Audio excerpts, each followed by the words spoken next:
لوگوں نے پوچھا حدیث معراج کا کیا معاملہ ہے؟ فرمایا کہ حضرت محمد صلی اللہ علیہ وسلم معراج پر گئے، اس وقت ہماری پیدائش بھی نہیں ہوئی، تو ناتنا معراج پر جنت کی سیر کر رہے تھے تو انہوں نے 2 محل دیکھے، ایک ہرا تھا اور لال تھا۔ اس وقت رضوان نے جنت نے کہا یا رسول اللہ صلی اللہ علیہ وسلم جاتے ہوئے اپنے شہزادوں کے محل بھی دیکھ جائیں جن سے پوری جنت کا حسن دوبالا ہو جاتا ہے۔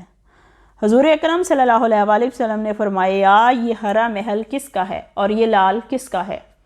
کہا جاتا ہے کہ رضوان نے کہا لال تو حسین رضی اللہ تعالیٰ عنہ کا ہے اور ہرا حسن رضی اللہ تعالیٰ عنہ کا ہے۔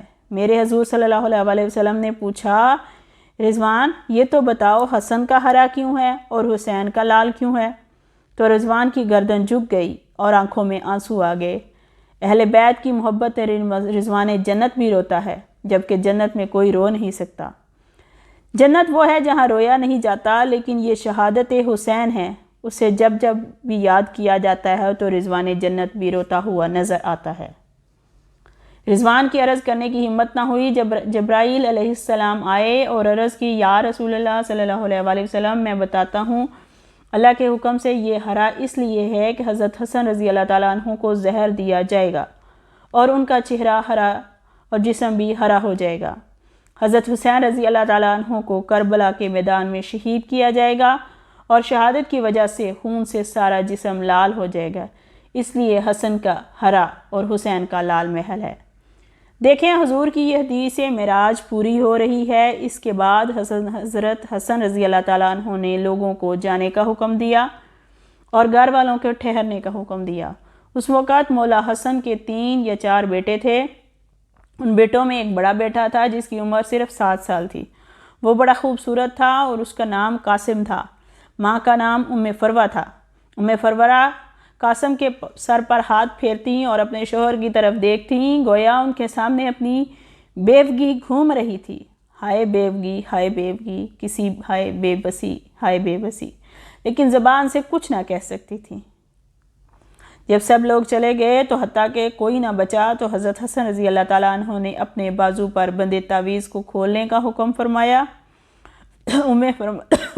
فرما نے تعویذ کھولا اور کھول کر حضرت حسن سے کہا میرے بیٹے قاسم کو میرے پاس لاؤ۔ اپنے ہاتھوں سے وہ تعویذ بیٹے کے بازو پر باندھ دیا اور فرمایا بیٹا ایک وقت آئے گا جب تو شدید مصیبت میں گرفتار ہو جائے گا، اس وقت یہ تعویذ کھول کر دیکھ لینا۔ اس کے بعد حضرت حسین رضی اللہ تعالیٰ عنہ کو بلا کر وصیت کی اور کہا حسین صبر سے کام لینا، میری تمنا ہے جس وقت میرا جنازہ اٹھے تو مجھے نانا کے قدموں میں دفن کر دینا، میں نانا کے قدموں میں دفن ہونا چاہتا ہوں۔ امام علی مقام 28 صفر کو ایک روایت کے مطابق 29 صفر کو ایک روایت کے مطابق 5 ربیع الاول کو شہید ہو گئے۔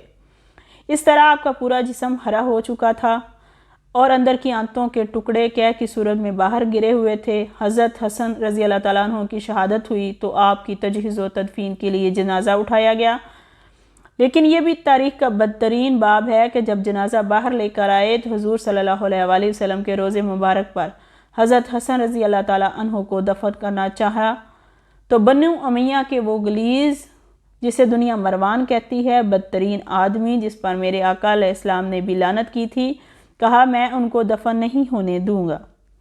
امام حسین رضی اللہ تعالیٰ عنہ نے کہا میرے بھائی کی وصیت ہے، میں دفن کروں گا۔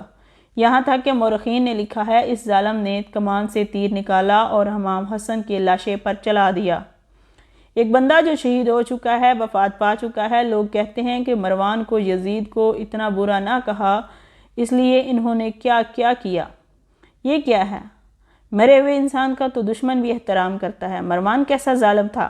نانا کے قدموں میں نواسے کو لے جا رہے تھے تو تلوار سے جنازہ روک لیا اور جنازے پر تیر چلانا شروع کر دیے۔ بعض روایتیں یہاں تک آتی ہیں کہ جنازہ حسن پر تیر چلائے۔ حضرت زینب رضی اللہ تعالیٰ عنہ نے کہا فاطمہ کے 2 بیٹوں کے جنازوں میں نے دیکھے ہیں، حسن کا تو 2 بار کفن ملا ہوا، حسن کو 2 بار کفن ملا۔